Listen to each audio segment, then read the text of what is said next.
This episode of Geek-men and the Masters of the Thunder Nerds is brought to you by our sponsors, Super 7 and Bulk Dominoes, Nerd Gear, and the Madness Entertainment Group. How we doing all tonight? What is up? All right. This is another episode of ADHD Theater, and we're gonna... I'm really here. Yeah. I'm Lunatic's Fringe shirt tonight. Yeah. Lunatic's Fringe. Yeah. I'm transparent, so I'm here, but I'm transparent. I'm going full Punisher today, so there I am. Hey. You know, I have a Punisher putter cover. I was so excited about that intro music. I'm like nude from the waist down now, so just I know, right? Look, I'll show you what I really look like. Look, this is what I really look like. Just saying.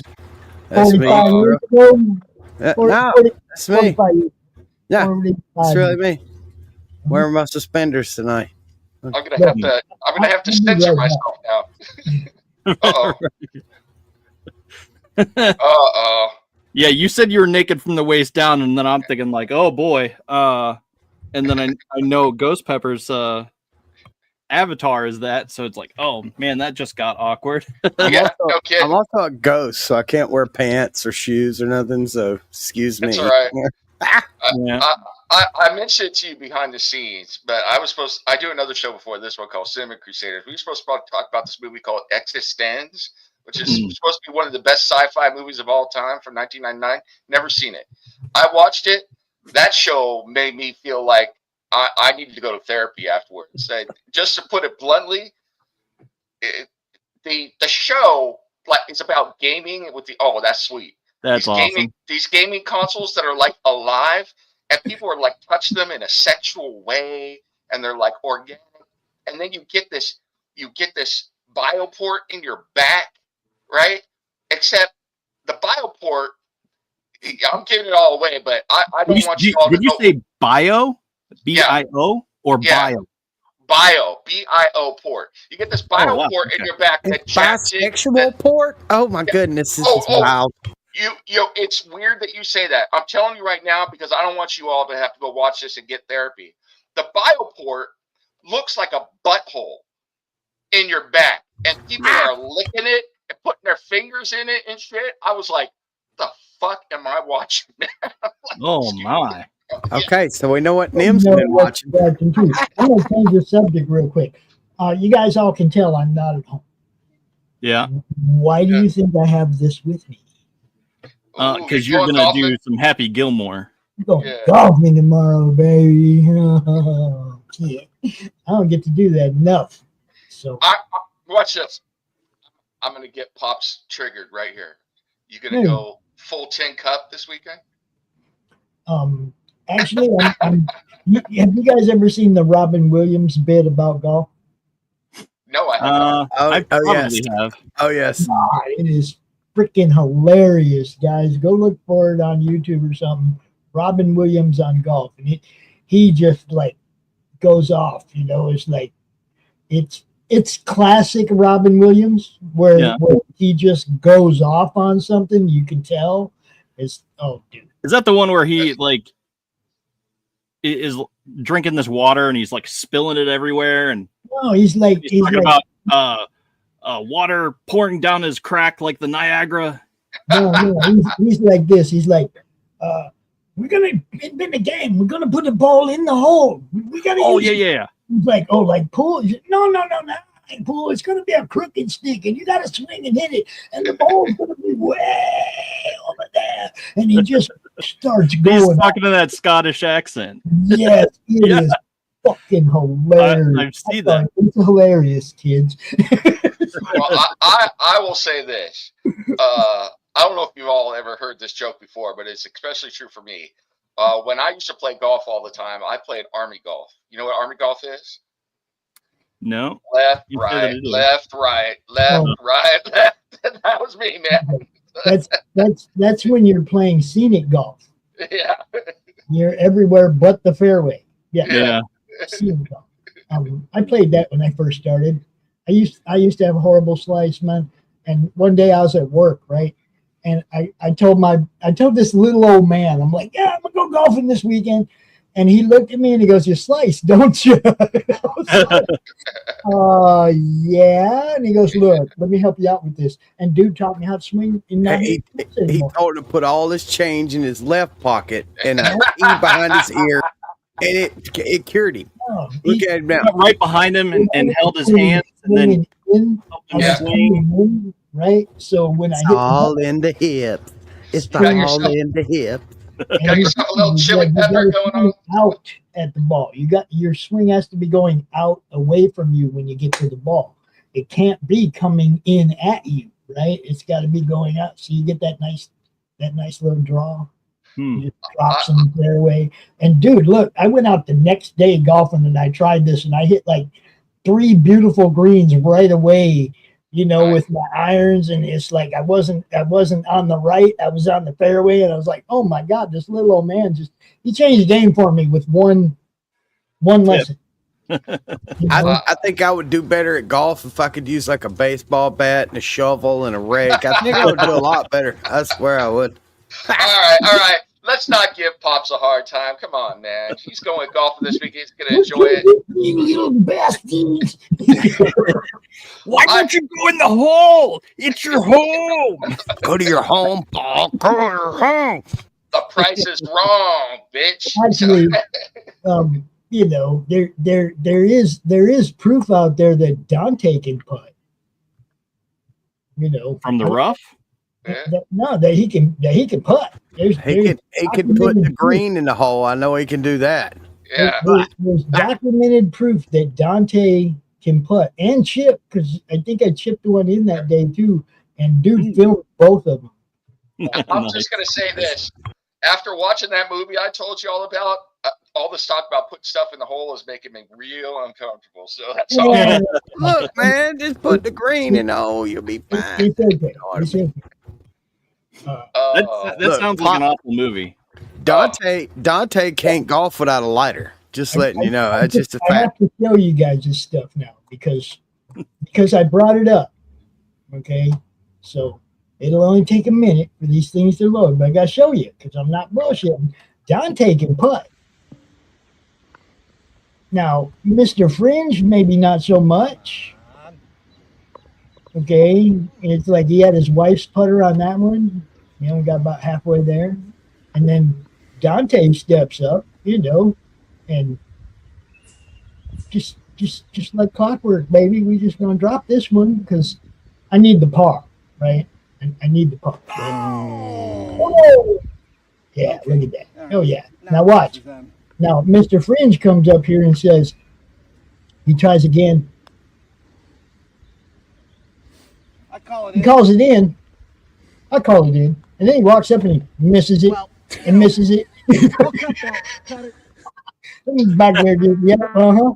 And then also this one that same day.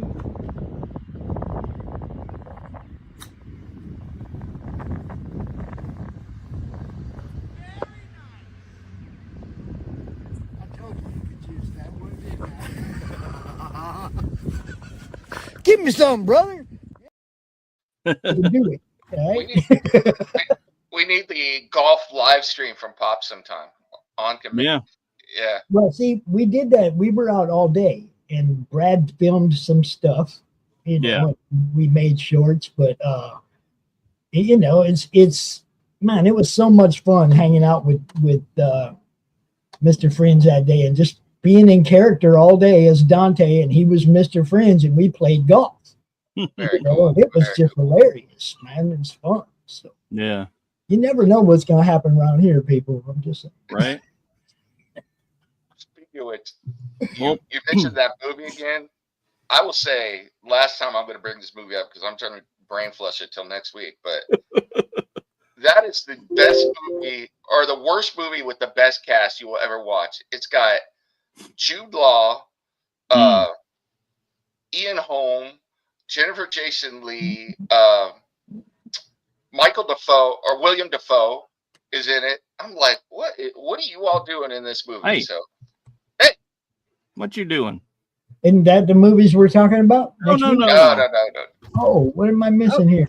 Yeah, who were those talking people? about this movie that he was supposed to watch with his co-host on his other show. On cinema, yeah. We're talking about the movie where you got a butthole in your back and all that stuff going on. So. Yeah, I got a butthole in my back. I don't know. After watching Preacher, none of it phases me anymore. Dude had a butthole for a mouth. Oh no, yeah. Well, there's a lot of humans out there like that. The problem is these people have got buttholes in their back, and then people are like fingering the butthole and licking the butthole. I'm like, God bless it. It's like, you need therapy, you need Jesus, and I need to go somewhere else and be not watching this shit. And that's when you're doing the Chris Brown. Yeah, exactly. I was like, oh man, what am I looking at? I was like, good Lord. Yeah, that sounds frightening. Well, too much fun. Too much fun. Other than these movies, Ghosty, what have you been watching? I've been watching the back of my eyelids. Pretty good. That's pretty good. Yeah. Yeah. I don't watch stuff, man. So well, I'm out on that one. The premium, the cool stuff. That you I just don't watch shows, man. I just don't. Yeah, but no, I'm saying you watch things. What are the things that you watch? Just don't watch stuff. Trust me, dude. You watch something. Okay, so what I watch is tutorials on how to like build studios and music things, like how to put on a head on a conga that comes from Africa and things like that. That's what I'm watching in my downtime. I watch like shows. Look, so everyone has something that they watched in their free time, you know. He watches Pilled. He watches the shows that he likes over on Pilled. He watches movies with us. I know. So, you know. And a lot of times I'm like, I'm scrolling through different platforms, usually YouTube, looking for things for shows that I do. So I'm looking for specific things that have good audio. Sometimes you can find it. It's just crappy audio. So then you got to dig a whole lot deeper to find a similar or the same thing with the good audio. Yeah. So you sit there for sometimes hours because you need that specific thing for this show. You you want it. It's going to be relevant. Then it means nothing because you only have 3 viewers. But it's fine. It's fine. Right. It's fine. It's totally Speaking of, I mean, we worked so hard to get the audio right on Thunderbolts, and then they said it's going to be streaming late August, like next week or something, on Disney Plus. So it's like, oh, okay. Well, you know what? We've had it. We've watched it. We're good to go. Yeah, we just troll the other shows trying to watch it in with the good audio because we had seen it 2 or 3 times. Hey, you know. I was going to say, Ghosty, you can go ahead and give a plug or two to the shows on Pilled that you do watch. Yeah. Well, speaking of shows that I watch, tomorrow, starting probably 2:00 Eastern, me and Java's doing an all blues shredders show. So the music is going to be blues, and then we're going to like watch some really old crappy movies and just make fun of them the whole time. Nice. We're gonna watch Sinners. What? I don't know what we're going to watch. Last week we watched The Hollow Man, and let me tell you something, it was ridiculous. Hey, and we made fun of it. Or actually, Wednesday is when we watched that one. So tomorrow, Ghosty. Yeah, I got a butthole movie I can recommend. Oh my God. We try to keep it at least PG-13 if we can. There's a few cuss words fly out there, but look, last week Java didn't realize there was like a sex scene in the movie, so it's like boobs, the whole full frontal and everything for like 10 seconds. So we were like, "Oh my God!" We apologize to our viewers. Look, the chat exploded though, dude. It was like, where do people come from? It's a bio port. It's a game port. Not a butthole. I'm just saying.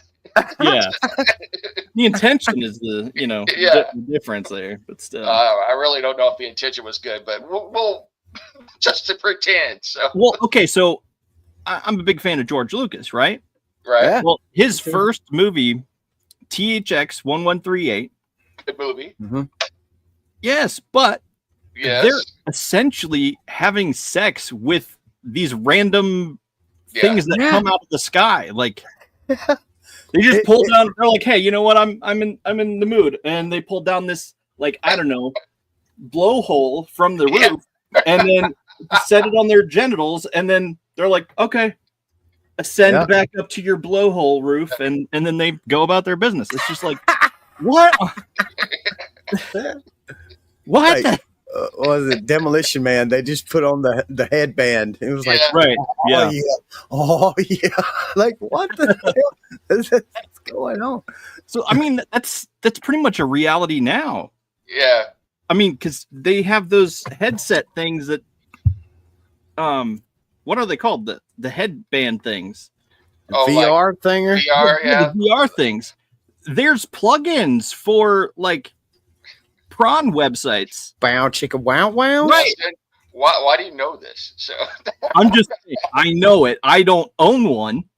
I'm just saying. That's all right. Does it feel like it too? I don't know. I've been watching. Like sometimes I'll watch YouTube videos on like AI and robots and shit like that. Man, and you go through the comments. Like they had a show over in Japan with all these humanoid robots. Man, people are lining up ready to put their money down on their sex robot. They're like, sex robot, sex robot, sex robot. I was like, we're doomed as a species. We're doomed. Wow. Talk about AI, man. I got the craziest thing. So, so that's the thing. That's the thing. In Japan, they're encouraging Americans and any people that are like foreigner to come to Japan to help breed their women, because apparently all the Japanese dudes are only obsessed with sex robots. Yeah. And all the Japanese women or Chinese women are obsessed with Inframan. So they're Japan. Sorry, I had to get that plug in. So right. It's the strangest thing. So I'm a business owner, right? So the local NBC channel reached out to me at my business and want me to attend a AI seminar because they're going to implement it in the business world and want to know if I would. It's supposedly a 30-minute spiel to get you to buy into this AI business platform from NBC. I'm gonna go and just watch and see what happens. Yeah, they're gonna sell you some crap. Watch. They ain't finna sell me shit. Man, I'm finna eat the free food and see what they talking about. It's just like when they put smart and everything. You know, first it was like you had a smart watch and you had a smartphone. I was like, I'm all right. I was a late adopter, but I'm like, okay. Then it's like a smart refrigerator. I drew the line at smart. Hell? You know, I drew the line at smart power meters on the house. Yeah. They came to replace the one on my son's house, and I told him, I don't do that without you, but he went ahead and did it. I wouldn't have done it. I've been I want you to come read my meter. I don't want no electronic fucking, you know what I mean? And you never know where they're going to put a camera anywhere. Yeah, but why the hell do I want Isn't there a camera in everything now? You know? Everything's got a camera in it, literally. Yeah. Not Seriously? Roku TVs. Roku TVs do not have surveillance equipment. Just so you know. That's why they're so much cheaper. They don't have all that shit. Roku TVs, not all TVs. I got a Roku TV in my daughter's room. I got one right there behind me, so yeah. That's what it is. But yeah, see, go with us. Go with us, because we're wanting to go to Roku. And hey, you know what? We're not going to try to watch you or sell you, garbage. So we are going to try to sell you stuff, though. Mainly comic books, but mainly, our stuff like comic books and things like that. But no, we're not going to invade your privacy. Just the occasional butthole movie, but we're good, So. Just the occasional random comment in chat. Pops is back there going, shut the hell up. Crap out. Trying to get a Roku, man. Eventually they're going to add AI into everything. And can you imagine? First it was a smart refrigerator. Then you're going to have an AI refrigerator. I'm going to get up in the middle of the night to eat something bad because, damn it, I want to. And the refrigerator's going to be giving me lip. Be like, you really want to eat that? You don't want to eat that. And it's going to have Newman's face on it. You didn't say the magic word. Not in my house. Y'all remember the Kareem Abdul-Jabbar commercials? Where he's like, right. Not in my house. You got to do the Babu from Seinfeld. He's like, "You're a very bad man, Jerry. Very bad man. Very bad." I remember we worked for this lady, and we have to move her refrigerator to repair what's the problem she has in the flooring, right? So we have to move it. And she's like, "Be real careful. I won that fridge when I went and seen Oprah." And it had like a TV in it and all this crap in the fridge. Now, the cable wire hooked up to this. What the hell are you doing that you need a TV on your fridge? It was a hunk of junk. And we were like, okay, we'll be real careful with it. Trust me. But you know what? Who am I to talk? Because I used to say that about back in the day about the rich folks who had a TV in their bathroom and stuff like that. I was like, what kind of weird shit is that? The other day, man, I was living my best life. It was like hot. I was trying to cool down, so I ran a bath and just gotten some cool water to chill out because I had no AC.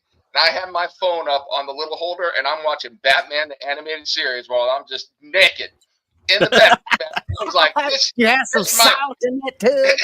It's like, this is my best life. Yeah, I wasn't naked. I was naked watching some Batman the animated series. I was like, it doesn't get much better than that.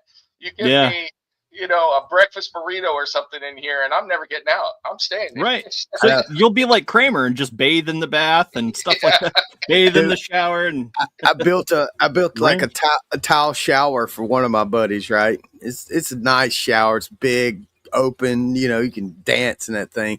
And he buys this like shower head deal, right? And it's long and shiny, and it's got lights. It's got lights in it. It's got a radio, Bluetooth, all kind of crap on the shower head, bro. In the shower? Holy crap. He was an eligible bachelor. Just saying, but bro, the thing would light up to the music. Like move the lights with the. In the shower, man. It was all clear. That shower head doesn't come down from the ceiling when you need it to, right? No. Look, next time you guys are at a Home Depot or a Menards or someplace, go look at the most expensive toilet they have. It looks like Captain Kirk's fucking chair, dude. It's got control panels on both sides for seats. Does it have a bidet? Yeah, it's got it all, bro. It's got everything. Have you ever seen some of those? Heated seat. It's got all kinds. No more propping on your thighs, bro. You got armrest. Have you ever seen some of those Japanese toilets where you like go and it sends a report to your phone about how much you crap, what the weight is, what the fiber is? I heard about that. Yeah, I don't want to know about that. I don't want my toilet telling me what that shit. That's okay. Good Lord. Oh. That's 12% THC in that shit, all right.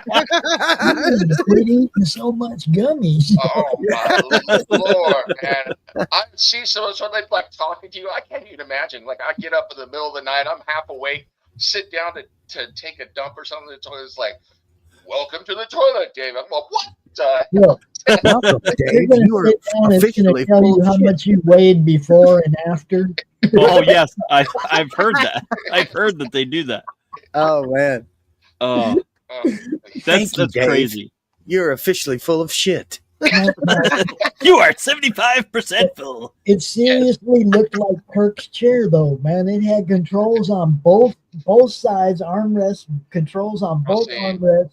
I was looking, it cost like $1,000. Me and my son looking at this, and we're just giggling our ass off, right? It was like, who owns one of these? Well, you do spend a certain percentage of your life on the toilet. So I want to know who bought this, though. I want to know one person who bought one of these. I need a real review, not one of the fake ones that they put up on their website or whatever. Right. I want somebody to come out on our show and tell us about their Captain Kirk fucking toilet. Well, you heard it here first, folks. We need you to come back on the show and give a report of your Your shitter experience. We need to know this. That's a scientific fact. We'll give you the categories. You got to give us letter grades for everything. You know, I need to know from an actual customer, not like not one of them fake reviews. I need somebody to come out and go, yeah, I got one. Check it out. Go in his bathroom, show us with his phone. Look, there it is. Okay, now tell us.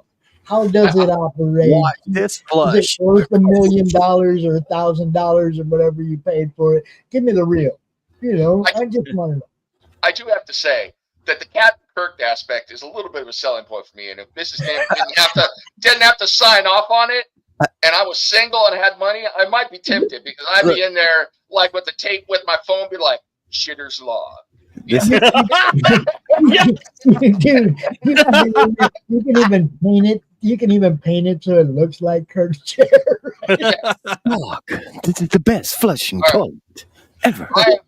I'm gonna go camera dark for a minute because Mrs. Dim has made breakfast for dinner, and I'm gonna munch on some stuff while we were talking here. So. We don't want to watch. And look, what we need, Pops, though, is we need a store where you can go try out the toilets, like a stable where you can try your computer chairs. You just need the toilet set up so you can.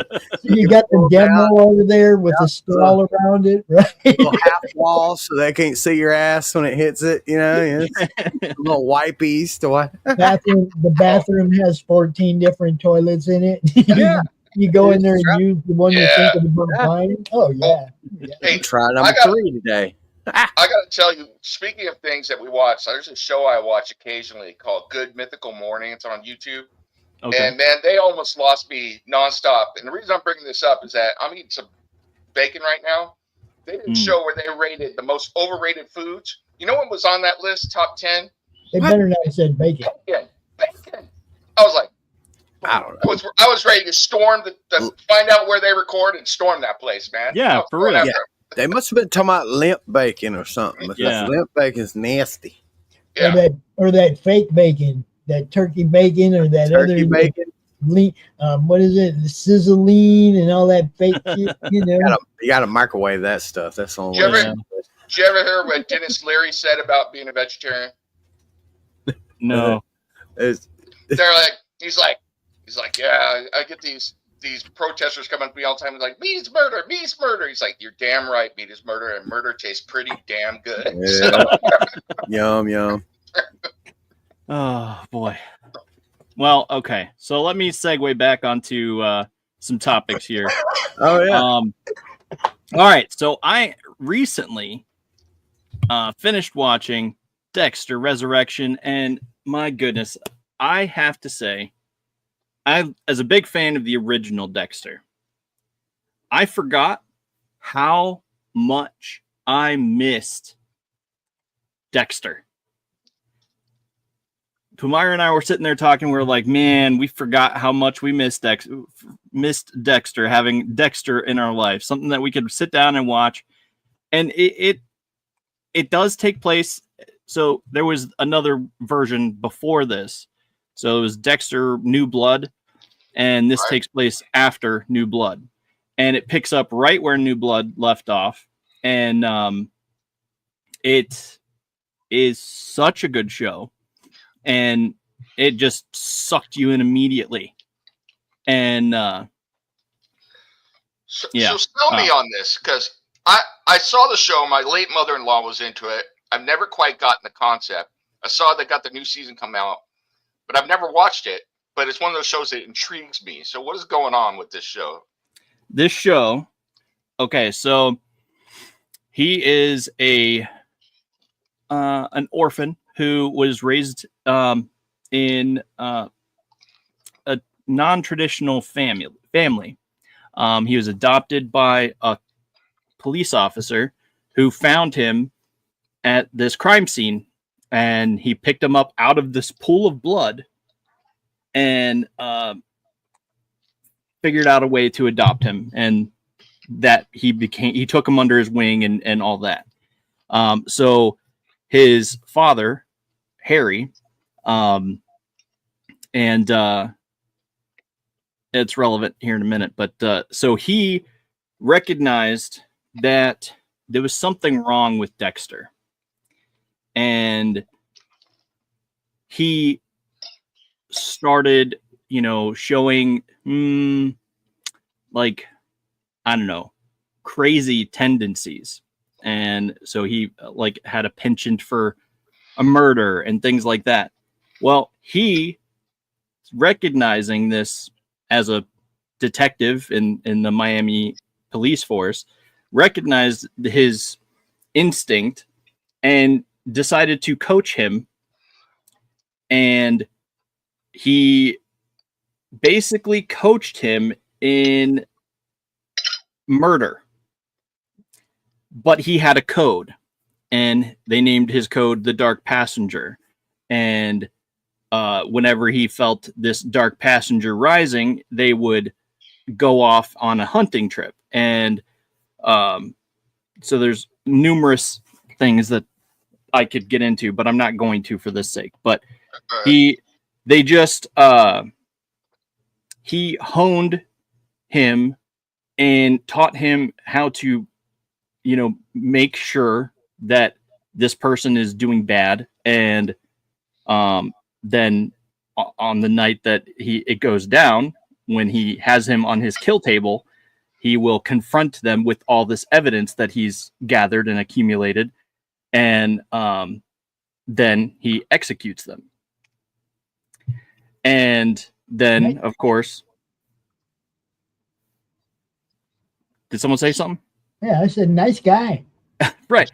But he only did it on the worst of people, not just jaywalkers, not just, I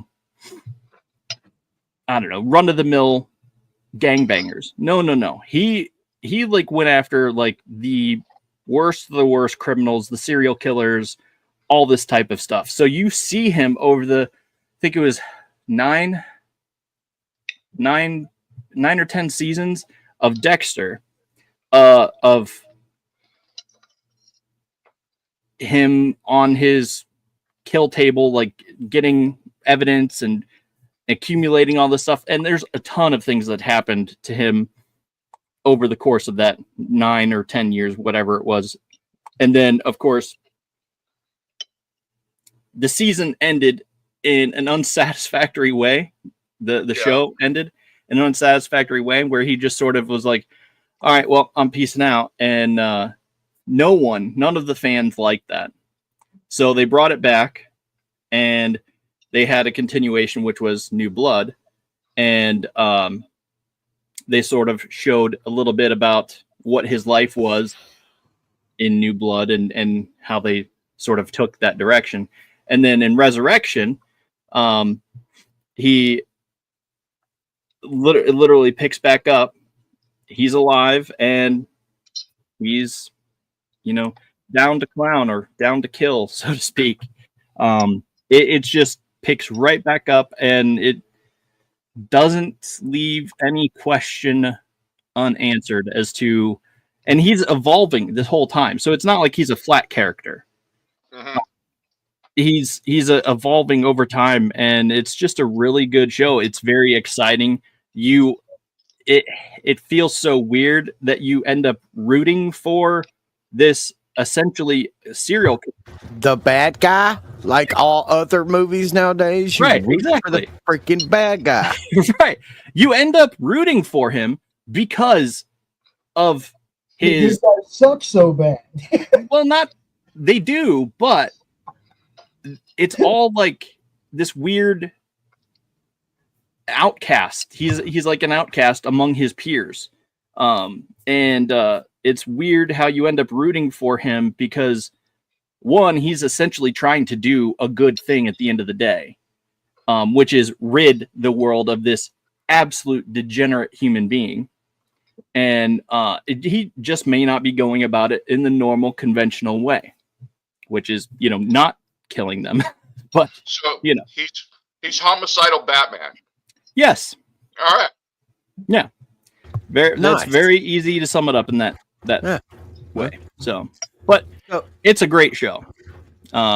Michael C. Hall is a great actor. And even though I have not watched 6 Feet Under, I watched Dexter and pretty much everything else he's in and all that. I have heard that, yeah, Baticidal, yeah. But yeah, so it's just, I don't know, he's interesting. It's a fun character. You get to be sucked out of your normal way of thinking for at least a moment. And, you know, because I mean, none of us are really, at least not going to admit out loud that, oh, this looks like a dream to, you know, go on a killing spree and kill a bunch of bad guys. No, I mean, no one's actually going to believe that, you know, deep down inside, that's what you really want to do with your life. But it's just a really cool premise, and it stands to reason why he's you know, popular. I don't know. But so anyway, that show, great, fantastic, loved it. I'm really hoping that they get a second season of Resurrection, because I want to see it. I'm here for it. And then some other news. We also just finished watching this show called Revival, and that is based off of this comic book that has, I think, 47 I don't know, it's not issues, they're 47 novels, graphic novels, whatever you want to call it, right? But anyway, I got the light turned on me, so but I guess I've been doing bad. No, yes. But yeah, so it's a great show. It's basically it feels very similar to, you know, like Laurie's novel and other post-apocalyptic type Laurie's World, you know, Path of Pale Rider and other really cool things like that. But in this, basically, death is broken. And I know that's essentially everything how Laurie sets up her thing, so that's why it's kind of weird. But death is broken, but it's not broken to the extent that it is in Laurie's world. Laurie's world, even like the cows that you slaughter are still alive. You know, the chickens you slaughter are still alive and still moving and squirming, and the bugs and stuff like that. All that's still alive and moving as you're trying to eat this hamburger, and it's all squiggling and worming on the plate. You have to become a Klingon to eat in Laurie's world, man. You got to be able to eat Doc. I want that. So it's sort of like that, but it's just that if someone you know, kills you, breaks your neck, you just regenerate, and you're like a Wolverine type. You heal from your injury and just stand back up and continue to fight another day. So it's cool in that aspect. Yes, murder victims are still whining. Yes, and wiggly hamburgers. Yep. You tried to kill me. So yeah, I mean, hamburger. But most people like their steak still mooing, so whatever. Yeah, I mean, you know, it's part of the charm. I'm imagining Ghosty walking up to, you know, when a Whataburger in Texas in Path of Pale Rider was like, I want that wiggly hamburger. So can I get double slice with that, please? But you know, it's a good show. It's like a almost like a cop procedural type show. Cool. This show, but it's they're trying to figure out, one, what broke murder, what broke death, but it's more than that. They're focused on like one person's death, but all of them they're called revivers. So people are, you know, they die, but they're still alive. So that's how the reviver thing sort of. One of the movies that always reminds me, or one of the movies that Path of the Pale Rider always reminds me of, is an old movie called, was it? Oh gosh, now I'm going to forget. Anyway, it had Bruce Willis in it and Goldie Hawn and Meryl Streep, and basically the whole point of the movie is this guy, these people make a deal where they can't die, but they keep like injuring themselves. The two women hate each other. So like one woman's walking around with a big old hole in her midsection all the time, you know, and everything. And the husband is Bruce Willis, who's a plastic surgeon. And these women are horrible. And he's trying to keep them looking fresh and beautiful over the years. And finally he can't have it anymore. And he just kills himself, you know, but it's a comedy. So it's like the way it works. But he's like, I'm out. But no, not War of the Roses, man. Now I got to look it up. So Death Becomes Her. That's it. Oh, okay. From 1992. Here, like if you can find the poster for it and throw it up there, or I can find it. I can put it up there if you want. So. All right, got it. So I kind of am in the same boat to where when you ask me what I'm watching, I don't ever know what it's called. I know I'm watching it. I know what it is. So I had to look this up, and Pops was talking earlier about what do I watch on Peeled. So there's one guy called Crackalactica, and he's been playing this series. It's like an anime movie series, and it's called Tanya the Evil. And I've been watching, dude. It's fantastic. It's great. Cool. Yeah, I put there. That's the poster for it. So. Huh. Yeah, it's a pretty crazy movie. Some crazy stuff happens, and they can't die. And they think that they're like blessed with, you know, because they've been blessed with eternal life. Like death hasn't died. Somehow they've been blessed with eternal life. Yeah. But the person who gave it to them warned them. It's like, you got to be careful. And of course, these two idiots weren't careful. And now they're living like that for the rest of their lives. So, you know. Jeez. That sounds crazy. Yeah, it's an interesting watch. War of the Roses, that one of the commenters brought up, that's an interesting watch too. So. That is. I don't think I've seen that comedy. either. Yeah, it's a dark comedy. Now, a married couple hate each other, and they're trying to figure out ways how to off each other. So, it's like, oh, geez. Yeah.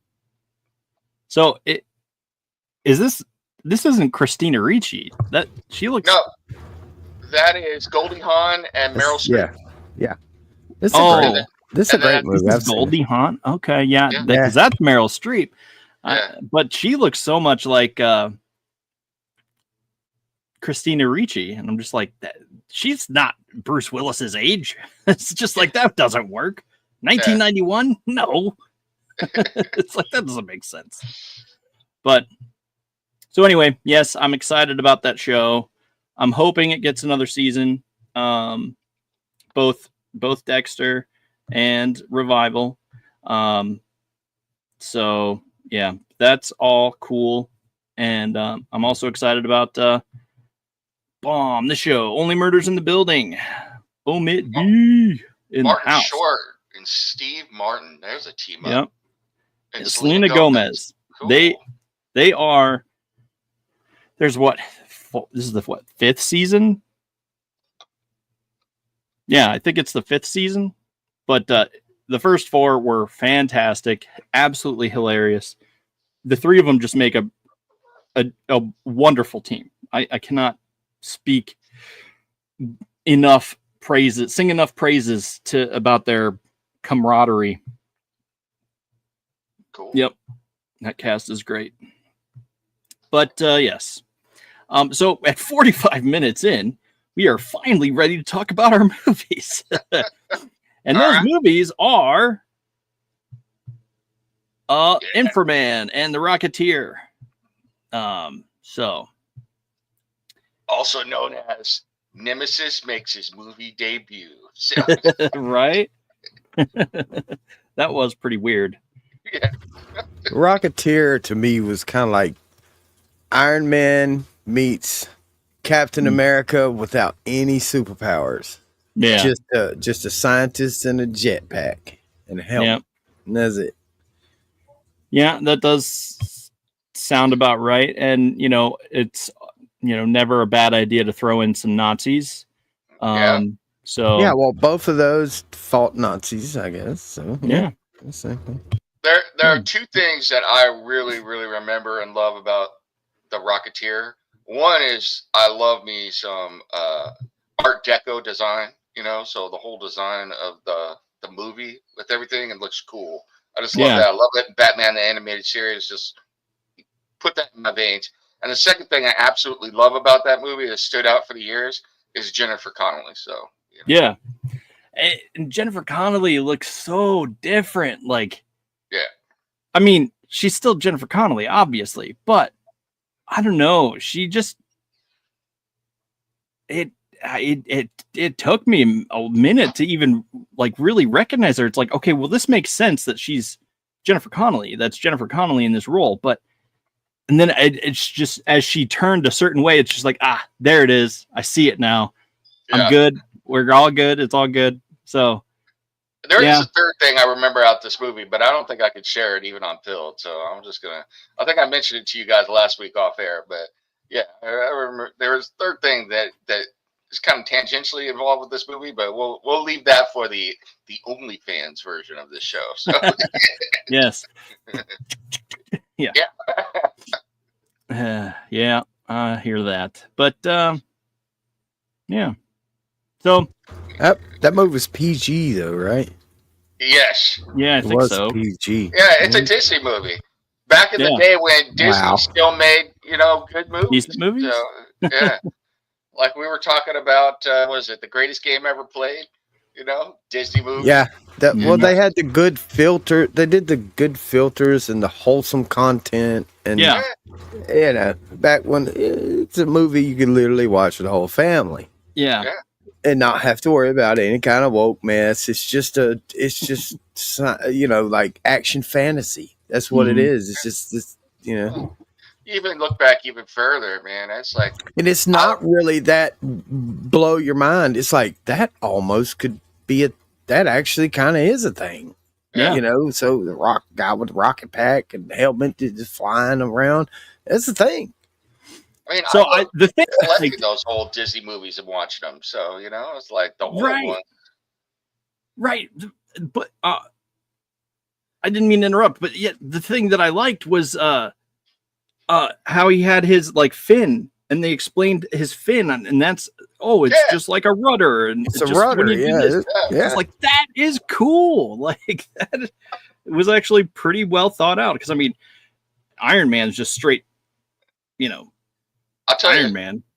One of the coolest things I saw, I couldn't believe that someone had come as this character, but a few years ago at WonderCon, someone came in Rocketeer cosplay. They did the whole thing. I mean, they had the 3D printed helmet and the flight jacket and everything. I was like, man, kudos to you. So they look good too. I was like, you're going deep dive here. And it was a youngster, my youngster than me, showing up full Rocketeer. They had the jetpack and everything. I was like, all right, look at you.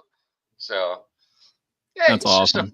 It's just a fun movie. It's just, it's something you can sit down, like Ghost, you said, you can sit down, you can watch it with your kids, and it's cool. You don't have to worry about, the Rocketeer all of a sudden having a wardrobe malfunction while he's at 500 feet over the city or something. And I mean, you sit down and watch it with a couple of, let's say, 8-year-olds, and when they get done watching it, they're full of popcorn and they're like acting like they're the Rocketeer. They're like, "Pew, I'm the Rocketeer." That kind of movie. You know what I mean? Like, yeah.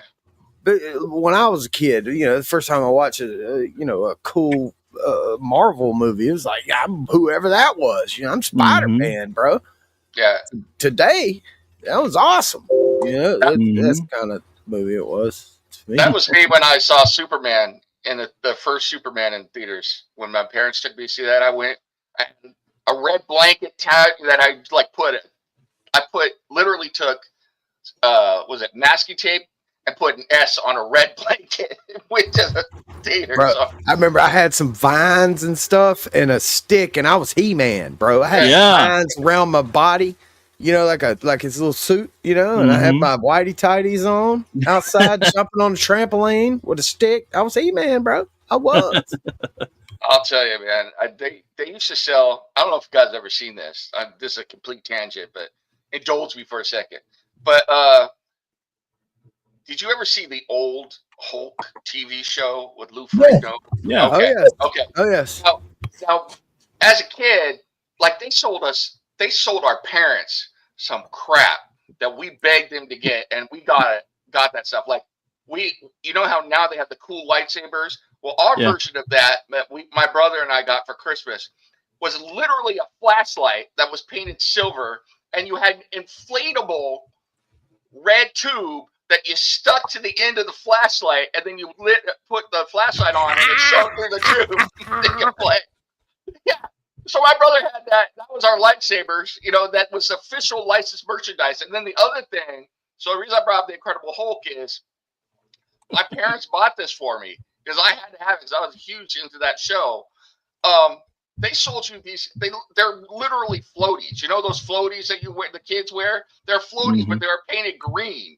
And you would blow on it, and they would blow up under your shirt, and then you would like ask your mom to pre-rip your shirt so they could rip through the shirt. You know, it could be the Hulk. Your mom's like, "No, I'm not pre-ripping your flannel shirt. You know, you just got that. You got to wear that to school in the morning." I was like, "No, we got to rip it." Like, well, you rip that, I'm gonna rip something into your hide. I was like, right, bro, that's a great costume idea. Get some floaties, blow them up, rip a shirt, paint yourself green. You're the Hulk.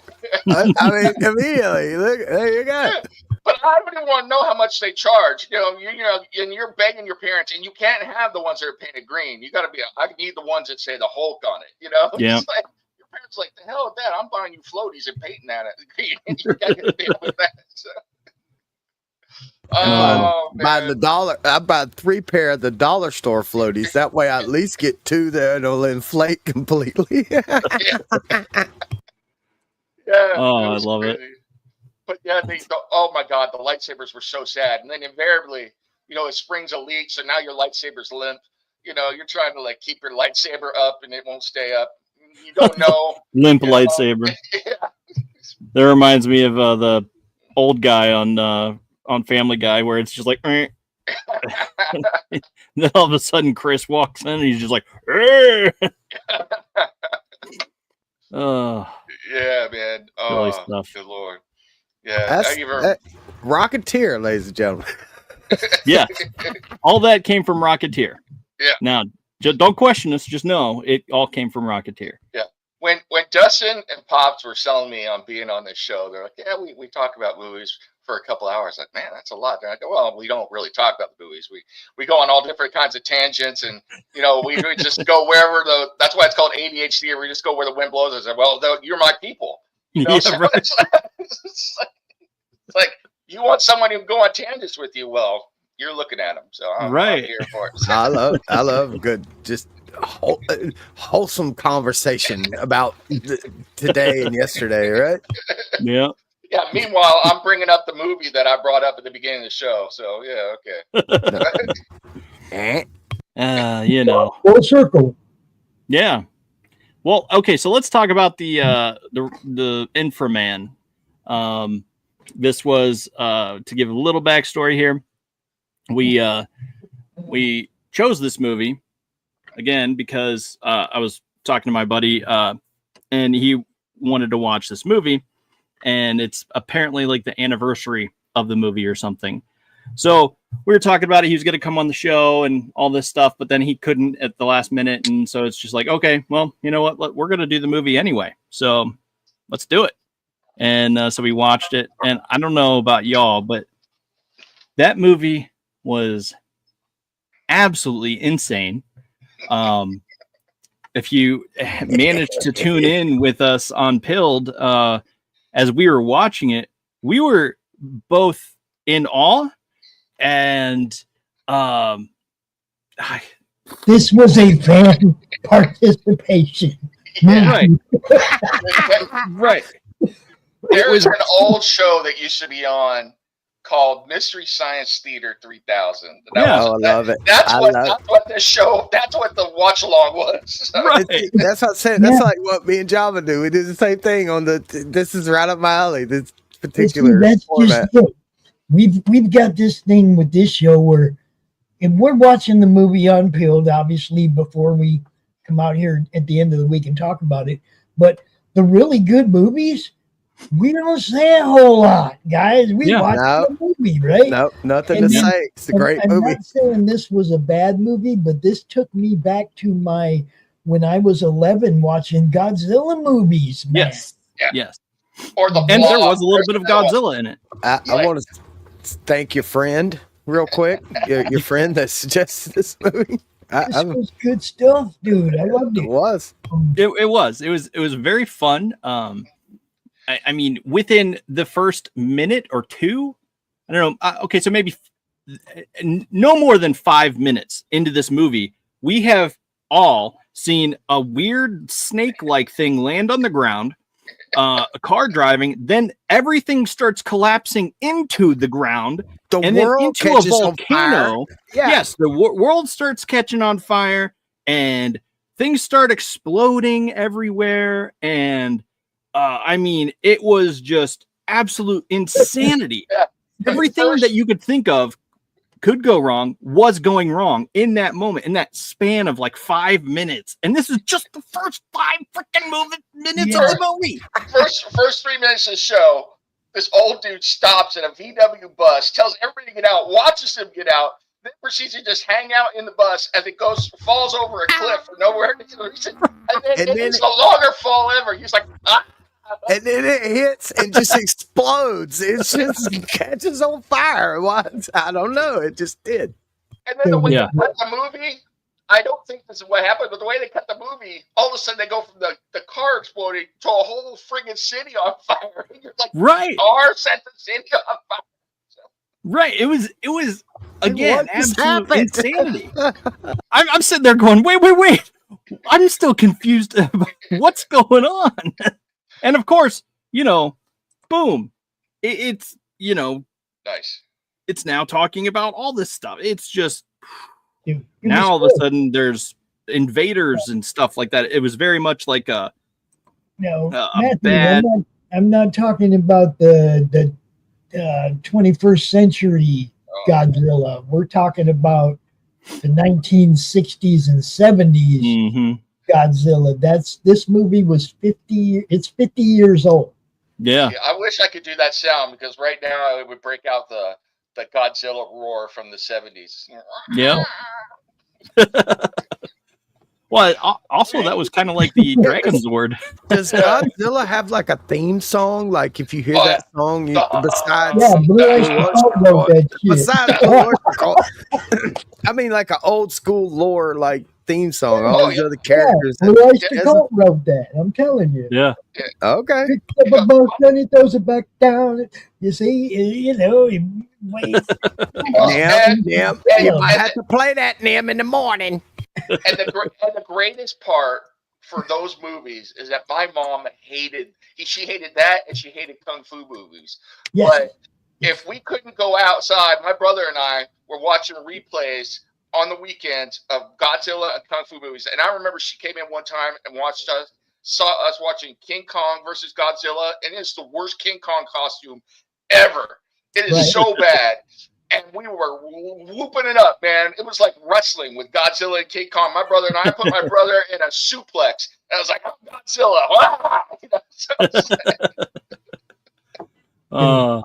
Meanwhile, I swear, Goshi came back in time and he was doing wrestling commentary on me suplexing my brothers. Oh, bro. Ghost just showed Godzilla getting suplex. And it looks like monkey kick. Just Inframan, bro. Right. It was great. Dude. And then there was their favorite character of all time, and all I'm going to say is this.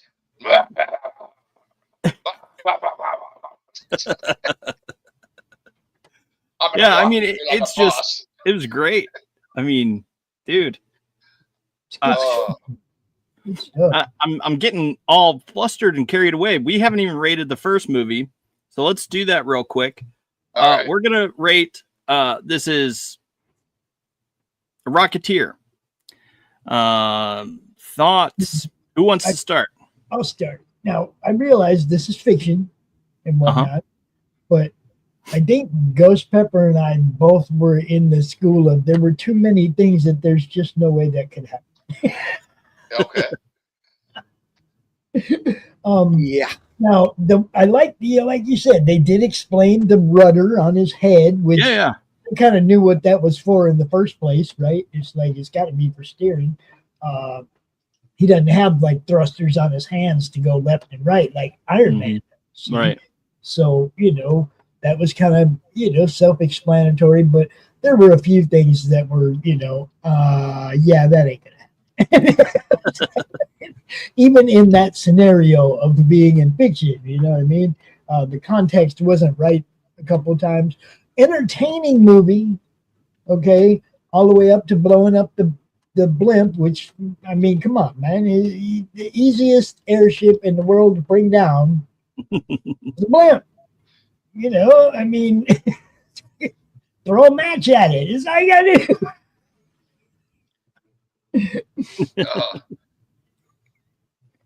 Yeah. Oh. I sent the guys a private message because there are things that Nim will not say on this show. So. Yeah. Yeah, I'm sure you could probably say it. It's all good. I think we've said it before. That's okay.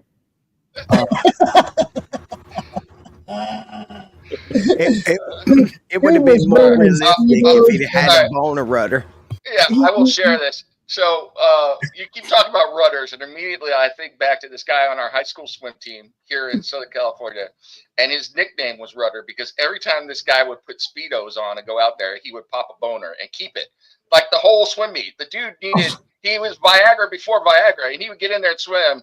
And I swear that was the only reason we'd be out there yelling for him. And nobody ever got it, until they would see what was going on. We'd like, let's go, Rudder! Wouldn't that be drag though? It's keeping you straight. It's like that slow you down. I don't know. You could point that thing in a certain direction and get an extra you're boost. only going one direction when you're swimming. You don't want. You could hit the nitrous though. You could hit the nitrous. You just had to get real excited. Oh man, this is just bad. Oh, okay. Like I said, the special effects were fun. Yeah. With the sticker, I wish I could describe this sticker for you guys on build. So I'm sorry. I interrupted. Keep going. It's a fun movie. All right, it's a fun movie. It's not nothing that I'm gonna be like, oh, you need to see this, or I'm glad I never paid to see it. But it's all right. I give it the 2.5 to 3 in there, maybe a 2.75 just to be weird. Okay. All right. Who's next? I'll go next. So, because it's kid friendly, and it, like I said earlier, you watch it with some 8-year-olds, they come away thinking they're Rudder Man. I mean, Rocket Man. Wait a minute. And so I give it 3.5. Very good. And they're putting on a helmet makes him look like Shark Boy. I think that's interesting concept and evoking. It was evoking, okay? Whatever. Evoking or evocative. So, all right. It says evoking. Thank you. Yeah. Yeah, I mean, I'll say it's a fun movie, so I would give it a 3 stars. Yeah. Yeah.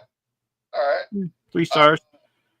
Let's see. Well, I would give it a 3 to start off with, but because I like the art design, and because Jennifer Connelly's on it, it bumps it up to a 3.5 for me. So.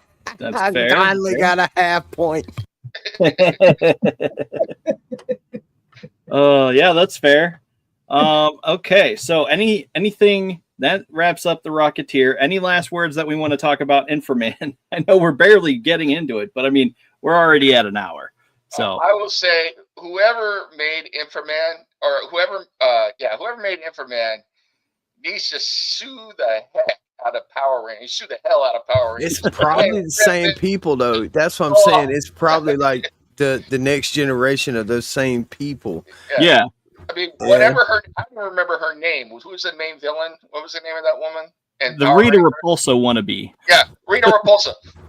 She looks just like Rita Repulsa, except that she went all BDSM and has the whip. You know, she's like whipping everything. She's like, so. Look, whoever made this movie invented cosplay. That's what they did with this movie. They invented it.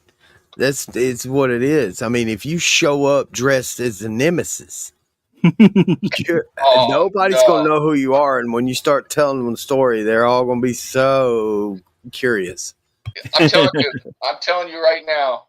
I real hand, man. He's destroying my monsters. He's got to be stopped, and at once.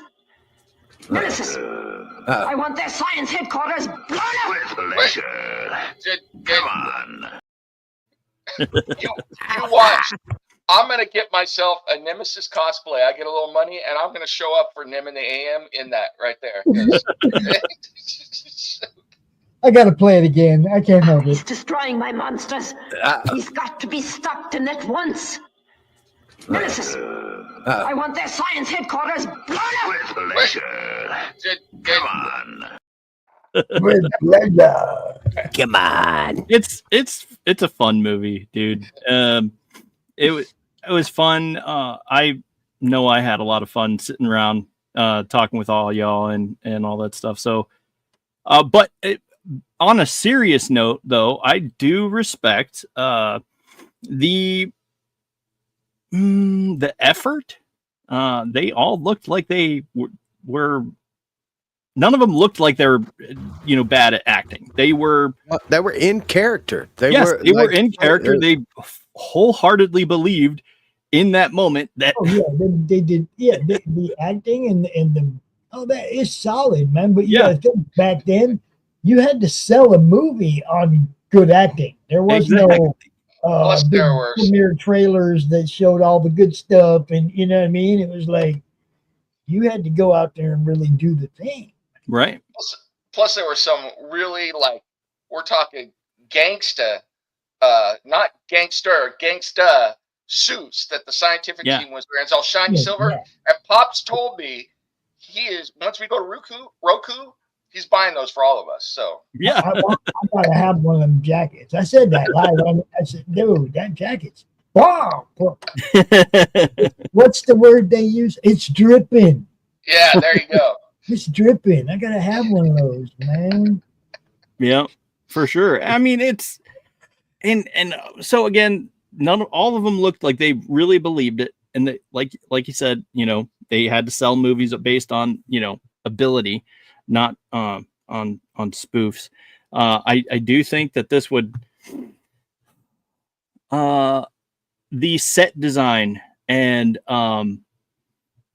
just the elaborate set pieces and things that they had, like it was insane. Like they had some really thought out elaborate things that were all hand built, bro. Yeah, I mean, hand built. They didn't have like 3D printers or like none of this fancy. Most of the costumes were all like cloth. Even the big monsters, it was like tentacles were like stone cloth. Yeah, it repaired itself for the next scene. Remember that? They had these two Slinky brothers that were actually like shooting their heads off, and like practical, So yeah, good stuff. This movie was great, man. And the thing that we all remarked about at the end that all made us really happy is this movie was not afraid to build all that great stuff and then blow it the hell up by the end of the movie. Yeah.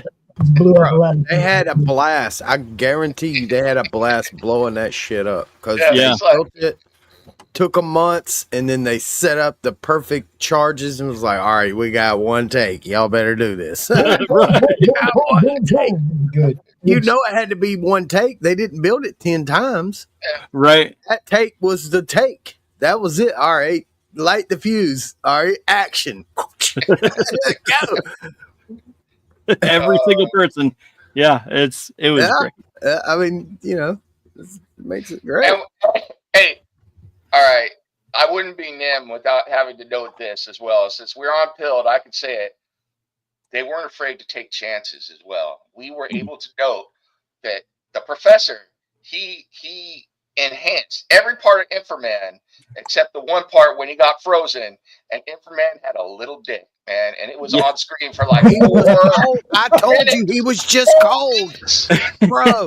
Even the monstrous ones are tiny when you're that cold. Look, if he had solid. No, I'm sorry. If he had a super dick, it would have resisted the cold. So it was not super dick. So. Look, even metal shrinks when it's cold. Okay. It was wild though. Legit. He really did have like this nubbin thing on the outside of his costume. It was a little snow nub. Everyone looked. We're like, wait a minute. Is that his wiener? What's going on? And sure enough, it fell off after he melted and wasn't. But hey, weren't we all shocked and appalled, and we felt bad for him? I was like, oh my god, the villainess. She's not only done that, she shrunk his wiener, and we were like, and it was there. It was like he literally shrunk his wiener. What's he do? Come on, Inframan, we were all kids again. We were transported. We were like, come on, Inframan, get your wiener back. Come on. It was great. It was hilarious. Oh man. Someone should have clipped that instead of clipping what you got. I mean, that's the thing to clip. Yeah. But man. All right, so what do we rate this one? I'll go 5 first. stars. 5 stars all the way up there. Had more fun watching this movie than the past 95 movies I've watched. And I gotta agree, because like a 5-star movie doesn't have to be like a Francis Ford Coppola movie. It just needs to be like a classic. This is classic, man. This is like get drunk, hang with your friends, eat some wings, and watch some Inframan. It was a divine encounter, man. Yeah. It was a divine encounter. We realized where all of this stuff we watched growing up came from.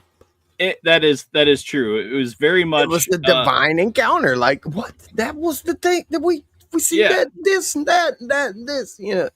Everything was like very reminiscent. It's like, wait a minute, this probably came from this movie. Or that probably came from this movie, and it just everything. You always sort of wonder, you got this.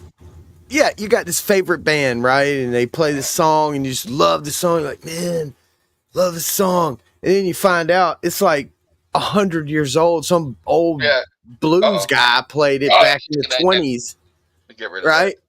So some blues guy played it back in the 20s, and you're like, that's where that came from, right? Yeah, and you don't realize like that's not the original.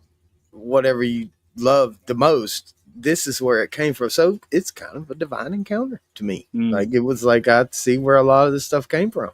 These people invented this style. Yeah, and they still do it today. I know. I mean, if you love Power Rangers, Super Sentai, VR Troopers, literally anything.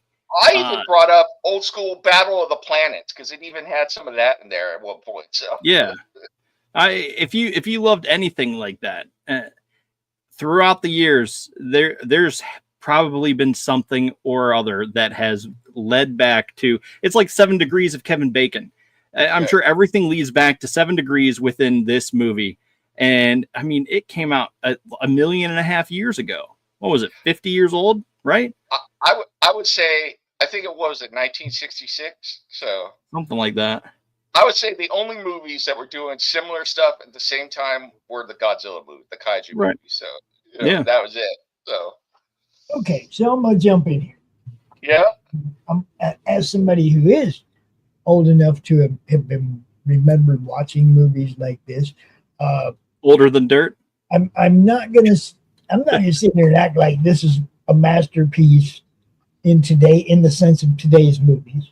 Yeah. Or even a masterpiece compared to some of those in the grand scheme though, Pops. Like hold up, let me finish. I'm giving my review right now.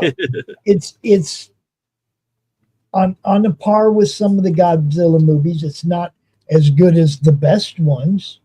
Okay. But nostalgia wise and the way it made me feel watching it and the fact that it made me maybe want to go watch a couple of them old Godzilla movies that I loved. Godzilla versus I think Godzilla versus Mothra was one of my favorites. Yes. Okay. And you know, I mean, it did trigger that love for that genre in me, but let's be honest, these were not masterpieces, you know, not by any means. But just the fact that it elicited a emotional response 50 years later, yeah, this is a 3. In you know, in my opinion, as a fan of, you know, those kind of movies back then. But even back then, the best it would have been was a 3. You see what I'm saying? Well, yeah. I will say the reason I agree with you on all of that, but the reason I give it a 5 is because it's one of those movies. I don't think this is a good movie, which elevates it. It's so bad in a good way that it bumped up a 3 or even a 2 movie to a 5 just for pure fun and the ability to just like watch it. But you have to watch it. It's not a movie that would be a 5 if I'm watching it alone. But watching it with a group of guys and cracking on it and having fun and everything, that takes it to a 5. You know, it was a lot of fun watching it, and it made me maybe want to go watch a couple more of them. That's what I mean. It just reignited a love I had for something when I was a kid. Yeah. You know? And that's, you know, that kid part of me ain't never gone away, obviously, or I wouldn't be so deep in what I do.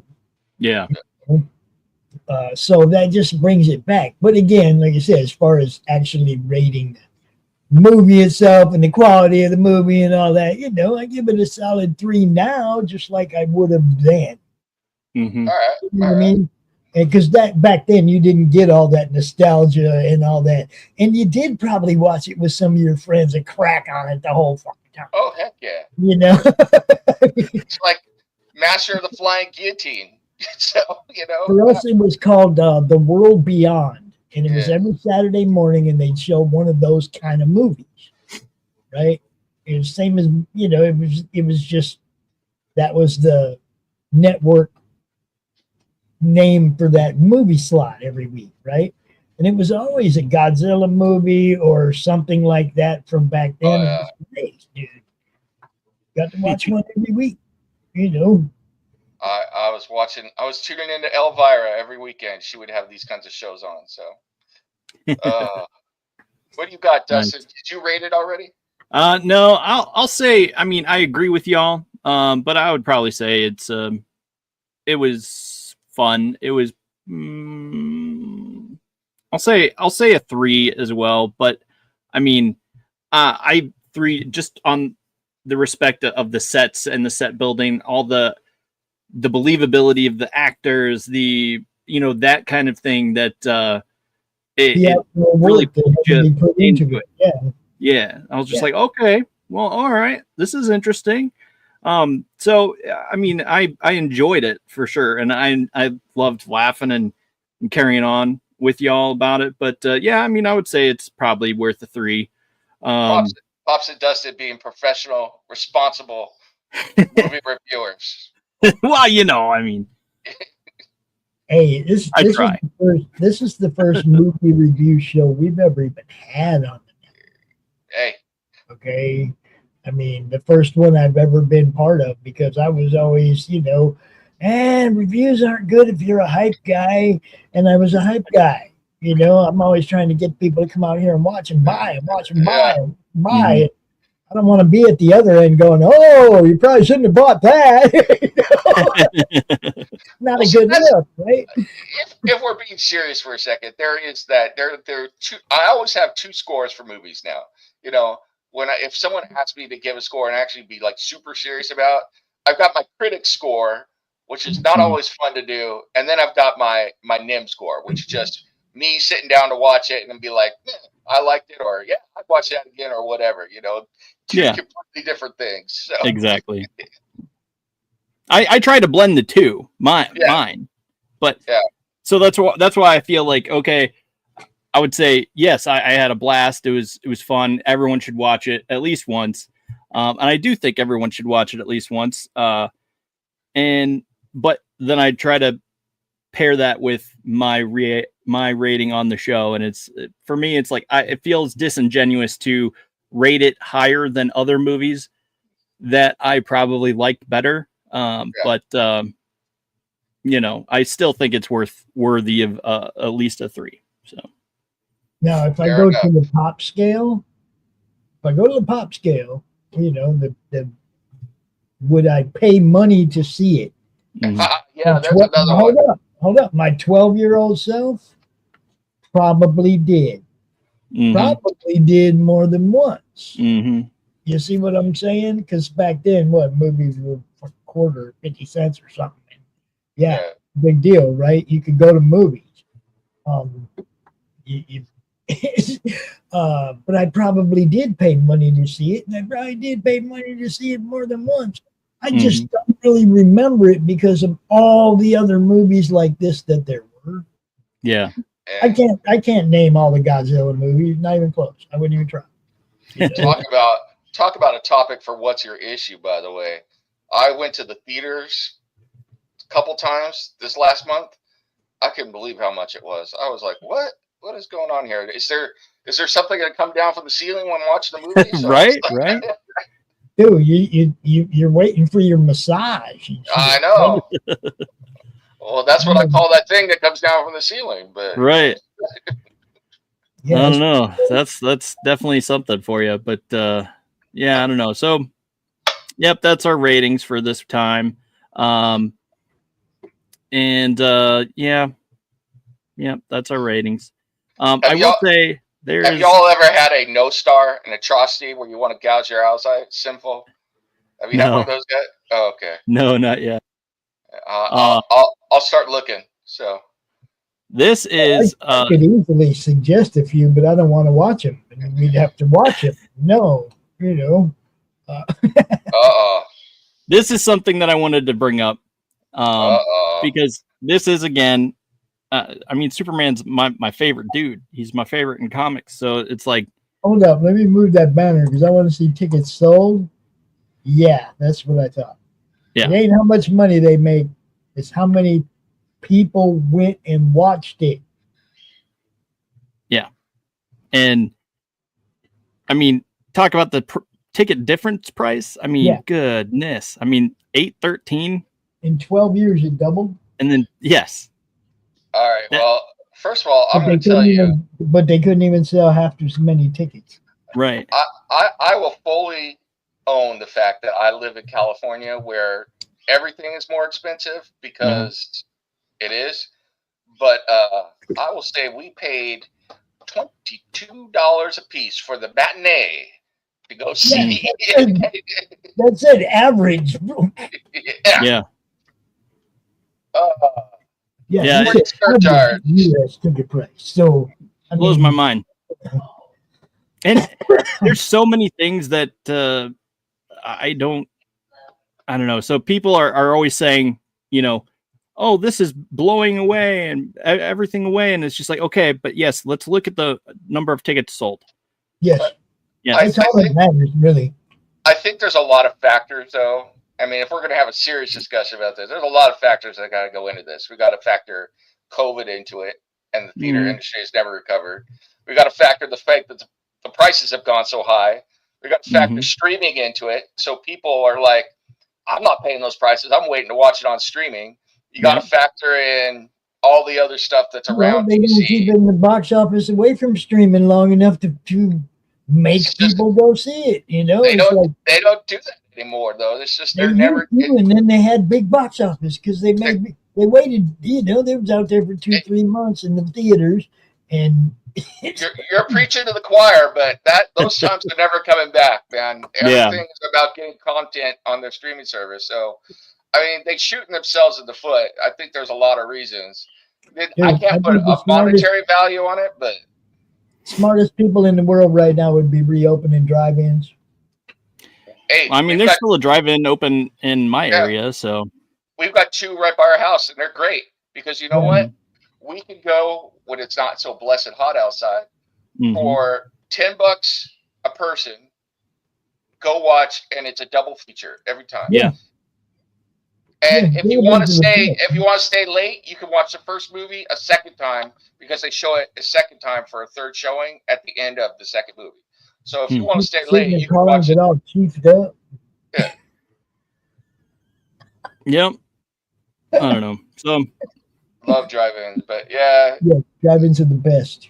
I'll tell you, I can just tell you from experience in my own family, I'm the only weirdo that still wants to go to theaters. The majority of my family is like, nah, we should wait. We'll watch it on streaming. That way I can sit here. I can go to the bathroom when I want. I can eat what I want. I can sit in my comfy chair. And I'm like, yeah, I want to go sit in a dark room with a bunch of people I don't know, and blasting at me. I want to go to the drive-in with a car full of people I do know. Crack on the movie, get baked, have a good time. Right? That's where I saw Batman '89 for the first time. Was in a theater, in a drive-in, bunch of movies. I remember drive-in. So Superman 3, the one with Richard Pryor. Yeah. In the back of a pickup at a drive-in with like 10 people. Man, we were all just like hanging out and cracking up watching Richard Pryor. Although I think it was hilarious. My parents went to go see. We went to the theater and the drive-in. This was back at the time when the drive-in had a playground, so you could go play in the playground, and your parents would let you go play in the playground, whatever. And then you would go, like when you're young, you would go in your pajamas, and then your parents would expect that you would fall asleep in the back seat when the adult movie came on. So my parents went and watched. We went and watched some movie that my brother was really young, but that I wanted to see. I think I must have been like 6 or 7. But then the second movie was Jaws, and they didn't think that I was awake to see Jaws. Oh, I saw every second of Jaws. I had a mirror adjusted right behind Dad's head. Right. Yeah. I was peeking up over the side, man. I was, That's awesome. Good stuff. Guys, what are we doing next week, Dustin? We have Real Men and Red Heat for next week. Okay, it's a Belushi week. All right. Yeah, I guess so. I recommended Real Men for some time, and I guess sometime is next week. And then he was like, "Well, what's the second movie?" So I picked Red Heat. So, Right. So we'll do Real Men on Monday on Pilled, and then Red Heat on Thursday. So stay tuned. I know why you picked Red Heat on Thursday. I know why. Okay. Yeah, because I asked him. I asked him again. I was like, "Wait a minute, are you sure? Because this one's rated this, and this one's rated this." And then he's just like, "Oh, I did forget about that. We should probably save that for Thursday." Like, all right. So there you go. That's next week. Tune in here in a half hour, and Ryan Permissen will be here with Freewheeling Fridays with his guest Ed Davis, talking about his comic Immortal Era. Nice. Which is live right now, and you can go check that out on Kickstarter, guys. All right. Ryan is always a good time. It is a movie quote extravaganza. Mm-hmm. Yeah. And I can imagine what Ed and Ryan are going to be like together. They both host shows on the network. This should be good. Tune in. You won't want to miss it. That's right. I can say. Oh, dude, we got the late night art attack at 1 a.m. You won't want to miss that either. So, I'll still be here for 4 or 5 hours. I can't wait. I can't wait to watch Real Men with you guys. So, yeah, it's going to be hilarious. So, right after Nem in the AM on Monday. Be ready for it. I will be here. I will be here to watch that movie. So, yeah. Well, I can't even quote it because I'll spoil it for you. I gotta wait, man. So, what do you got going on, Ghost? Anything? Yeah, tomorrow, me and Java's gonna start about 2:00 p.m. Eastern time. We're gonna do blues music. Anything from nowadays to old school, and then we're gonna shred a few movies. Do the mystery science thing with it. Crush it, make fun of it. It's gonna be a blast. We're probably gonna go for 4 or 5 hours. So come join us. All right. Sounds like a plan. Here first. Dustin. Right here on Peeled and Peeled only. So yeah, if you want to catch us, you'll be on Peeled. I'm gonna surprise Mrs. Nim this weekend and walk around with nothing but my Nemesis mask on. So. Oh goodness, his mouth is wide open. You know that, right? Holy shit. All right. Well, until next time, I'll say Thunder Nerds ho.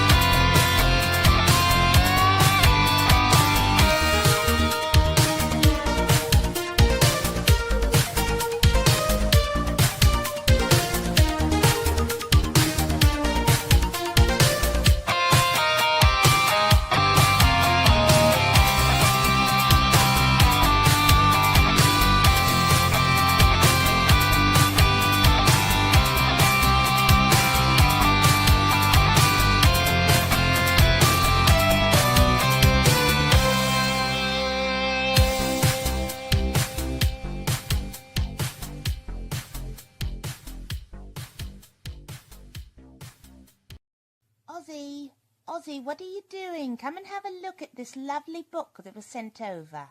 You're wrapping in the perpendicular. Oh, go on and spit that back out your mouth. No one can understand you like that.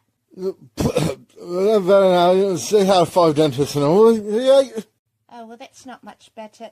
Ozzy, why don't you sing to me? I can always understand you when you sing to me. Fucking my brains. What is this my publisher sent me? Inked in black with art so sweet. So what do you think? Do you like it? Oh, Lord, yeah.